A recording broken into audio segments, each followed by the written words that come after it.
Good morning, student. Today we discuss federalism, chapter class 10th.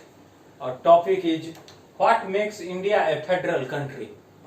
Which types of provision in our constitution that India is a federal country.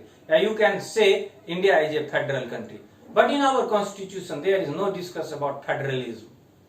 No written in federal. But in constitution, in place of federalism they written union of state. माने पूरे India को जाना जाएगा राज्यों के समूह के बारे में, राज्य को ज्यादा तरजीह दिया गया है ऐसा लिखने से। लेकिन फिर भी ऐसा कौन कौन सा है जिससे के कारण आप इंडिया को फेडरल कंट्री कह सकते हैं। तो उसके तहत हम लोग आते हैं कि डिसेंट्रलाइजेशन ऑफ पावर हमको इंडिया में देखने को मिलता है, इसीलिए हम उसको क्या कर सकते हैं, फेडरल कंट्री कह सकते हैं। आप इससे पहले पढ़े थे कि यूनियन है, स्टेट है और बाद में तीसरा जोड़ा गया पंचायत या फिर म्युनिसिपैलिटीज। तो डिसेंट्रलाइजेशन हमको देखने को मिल रहा है। हर एक लेवल पे सभी को जो अधिकार दिए गए हैं, जो उनका एरिया है, जो उनका एरिया होने के बाद जुरिस्डिक्शन है, उनमें उनको पूरा इंडिपेंडेंट रूप से काम करने के लिए स्वतंत्रता प्राप्त की गई है। कॉन्स्टिट्यूशन में यह बात लिखा हुआ है। और इसी को और ज्यादा समझने के लिए कॉन्स्टिट्यूशन ने हर एक भाग को ऐसे यूनिट में बांट दिया है according to article and unit कि कौन सा भाग किसके अंतर्गत आएगा, कौन से मुद्दे पे केंद्र सरकार कानून बनाएगा, कौन से मुद्दे पे राज्य बनाएगा। तो उसके तहत according to first that is called union list. According to their name union, पूरा 100% कंट्रोल अबाउट यूनियन केंद्र सरकार and the article subjects that come in union state, that is 1907 in previous when constitution was made, and now 100 subjects are there. In the union list, defense, currency, banking, foreign affairs, this type of subjects are placed in them.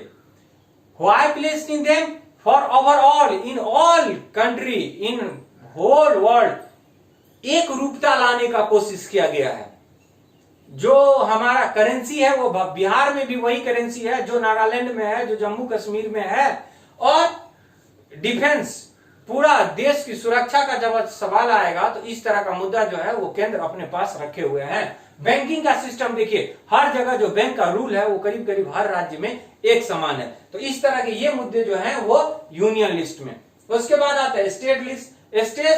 State list में eight previous 66 subject थे, अब कितना हो गया 61, 5 point कम हो गए और वो दूसरे नेक्स्ट में चले गए। तो इसमें क्या आता है, पुलिस, एग्रीकल्चर, इरिगेशन। पुलिस हर राज्य का अलग अलग है, Maharashtra police, Bihar police, Rajasthan police, Uttar Pradesh police, तो राज्य का पूरा कंट्रोल है। उसके बाद क्या है, एग्रीकल्चर और इरिगेशन। ये इसके तहत एग्रीकल्चर से जो टैक्स प्राप्त होगा या इरिगेशन में जो खर्च होगा, इसके द्वारा जो नहर खुदवाने में जो सरकार की तरफ से पैसा जाएगा और उसके बाद जो गांव का रेवेन्यू बढ़ेगा या उस वहां के लोग देंगे, उस पे जो कंट्रोल होगा वो राज्य सरकार का होगा। यहाँ एग्रीकल्चर और इरिगेशन से एक क्वेश्चन आपका बनेगा आगे, उस पर फिर हम लोग डिस्कस करेंगे। इसमें जो है वो राज्य पूरी तरह स्वतंत्र है अपना कानून बनाने के लिए। उसके बाद तीसरा आता है कंकरेंट लिस्ट। इसमें क्या होता है, 47 पहले थे, अब 5 आ गए, यहां से 5 ट्रांसफर हो गए, वो कंकरेंट लिस्ट में आ गए। इस पे दोनों मिल के काम करते हैं, यूनियन भी और स्टेट भी। उदाहरण के लिए सबसे अच्छा है हमारा एजुकेशन। एजुकेशन पे अभी देखिए कोरोना काल में स्कूल बंद है, कोई राज्य सरकार चाह रहा है खोलने के लिए, लेकिन केंद्र के सहमति के बिना नहीं। तो दोनों को मिलके इस पे काम करना है, दोनों जो आइडिया देंगे उसके हिसाब से इस पे डिस्कशन होना है। एजुकेशन जो है वो हमेशा इस पे आएगा, जो केंद्र से जो पैसा आएगा एजुकेशन में वो 60% कंट्रीब्यूशन जो होता है वो केंद्र का होता है, 40% इस तरह का डिस्ट्रीब्यूशन आपको करंट लिस्ट में मिलने को आएगा, देखने को आएगा। उसके बाद मैरिज वगैरह जो है इस पे भी दोनों।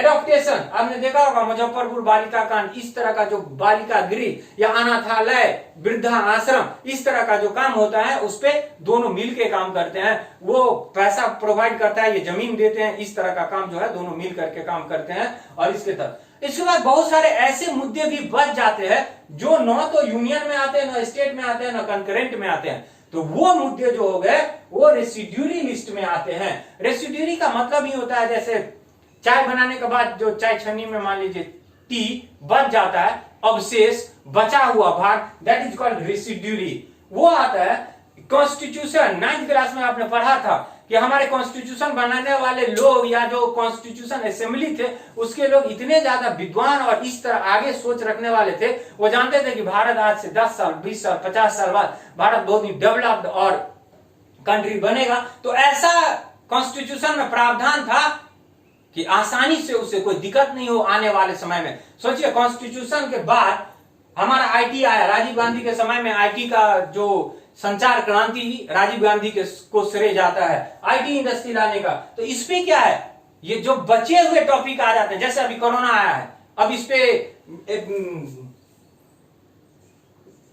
LAMPT local area member public fund, LAMPD जो आता है, ये अभी कोरोना काल में देखिए क्या देखा होगा आपने कि इसको खत्म कर दिया गया, तो कोरोना से संबंधित एक अलग कोर्स बनाएगा। तो इस तरह से जो बचे हुए या इस तरह के आने वाले समय में जो चेंजेज आएगा, इसका का पूरा जो है वो केंद्र सरकार को दिया है, और रेसिड्यूरी में जो भी काम आएंगे वो उस पे कंट्रोल किसका होगा, सेंट्रल गवर्नमेंट का होगा। इससे क्या होता है कि इससे दोनों के बीच में कहीं भी टकराव नहीं होता है, केंद्र और राज्य में। एरिया बटा हुआ है फिर काम होता है, इस तरह का काम होता है। तो इसके आधार पे भी आप कह सकते हैं कि India makes that these point called India A federal country on the basis of these point. Distribution अलग है, जुरिडिक्शन अलग है, लेजिस्लेटिव का काम अलग अलग है दोनों का, शासन कंट्रोल करने का भी यूनियन का अलग है और राज्य का अलग अलग है। तो इसके आधार पे लेजिस्लेशन का काम, कॉन्स्टिट्यूशन पहले ही बांट दिया गया। इन तीनों के आधार पे भी हम कह सकते हैं कि इंडिया जो है वो फेडरल कंट्री है, और उन बातों को फॉलो करता है जिसके आधार पे हम ये जो डिस्ट्रीब्यूशन डिसेंट्रलाइजेशन ऑफ पावर देख रहे हैं, इसके आधार पे भी हम कह सकते हैं कि इंडिया जो है वो फेडरल को फॉलो करता है। In next video we discuss how it implemented in next. Okay, thank you, best of luck.